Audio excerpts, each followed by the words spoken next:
It's a changing media environment. We are watching this in real time, and it's pretty darn incredible. Think about even the president's willingness to call out the media. It's okay, right? Like it's a free country. You should be able to call out when you think that there's bias and be able to fight back to a certain extent. Not that you're going to tell the media what to think. Don't get me wrong. I'm for speech, free speech all day long. And yet, you know, there's a built-in bias, and I don't entirely know why. I've worked at all the networks. I understand this bias. I've seen it my whole career. And it maybe is a holdover from, you know, Vietnam and Nixon era and all that kind of stuff, where they felt like they had to fight back against the establishment, so to speak. And then it was always fight back against Republicans and the GOP. And so now we've got obviously a lot going on vis-a-vis the Europeans and Ukraine and the European leaders having arrived at the White House today. Throughout the weekend and the buildup to this, we saw all the weekend shows really, really take on this idea that somehow Zelensky was going to get bullied by Trump. And Marco Rubio took issue with that. As you'll see in this next clip I want to show you, he took issue with it because, and yes, we're going to get to the Democrats in Texas because that's another big story. No, there's concern from the Europeans that President Zelensky is going to be bullied into signing something away. That's why you have these European leaders coming as backup tomorrow. Can you No, it isn't. That's not why they're coming as back. That's not true. No, but that's not that's not true. They're not coming here tomorrow to keep Zelensky from being bullied. They're not coming. That February Oval Office they're coming meeting here tomorrow in front of television cameras where President Zelensky. Do you know how many meetings we've had since then? Oh no, I know, and I was just up in Alaska watching the one with then. Vladimir Putin where a red carpet rolled No, out. but it was Zelensky. We've had more meetings. We've had one meeting with Putin and like a dozen meetings with Zelensky. So, but that's not true. They're not coming here tomorrow to keep Zelensky from being bullied. They're coming here tomorrow because we've been working with the Europeans. We talked to them last week. There were meetings in the UK over the previous weekend. And they said President Trump was going to demand a ceasefire as early as Thursday. No. But you said that they're coming here tomorrow to keep Zelensky from being bullied. They're not coming here tomorrow. Oh, this is such a stupid media narrative that they're coming here tomorrow because Trump is going to bully Zelensky into a bad deal. We've been working with these people for weeks on this stuff. They're coming here tomorrow because they chose to come here tomorrow. We invited them to come. We invited them to come. The president invited them to come. But the president told those European leaders last week that he wanted a ceasefire. The president went on television, said he would walk out of the meeting if Vladimir Putin didn't agree with one. He said there would be severe consequences if he didn't agree to one. He said he'd walk out in 2 minutes. He spent 3 hours talking to Vladimir Putin, and he did not get one.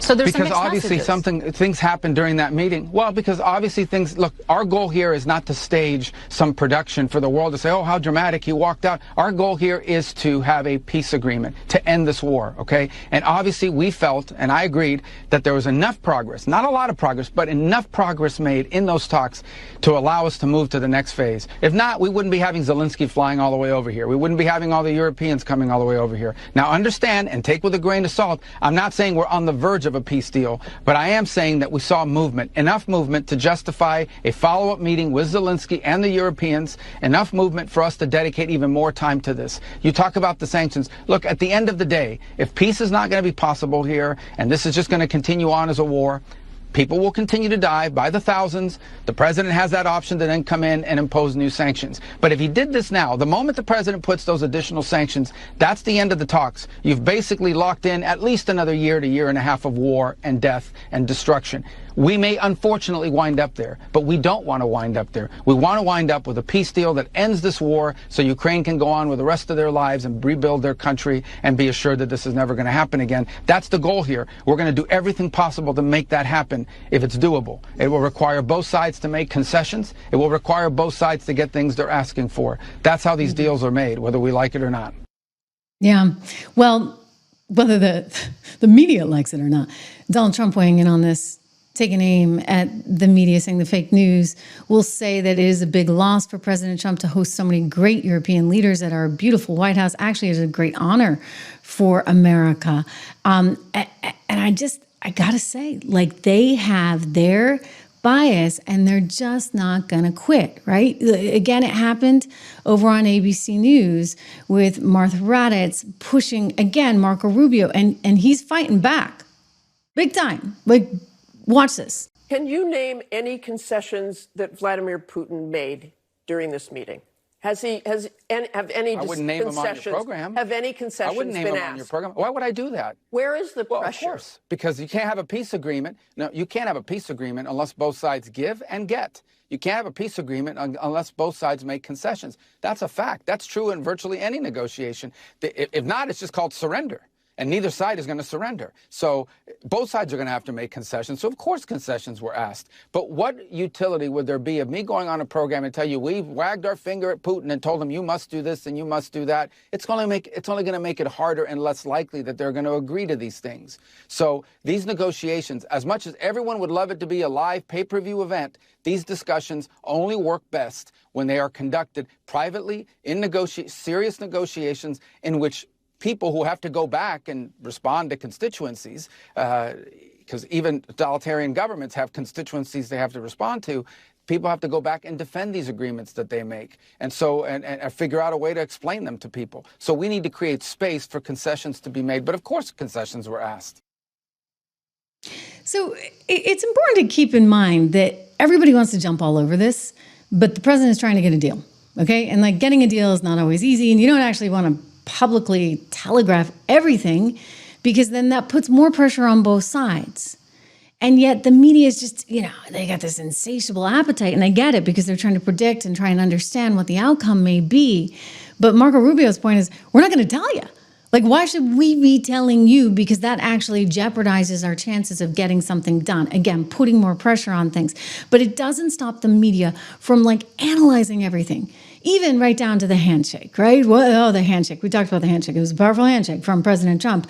But, they're going on and on about the body language and trying to suggest that somehow when Trump welcomed him and he kind of clapped as he came towards him, that was signaling to Putin that he's the lesser dog of some sort, that Trump's there ready, willing, and able.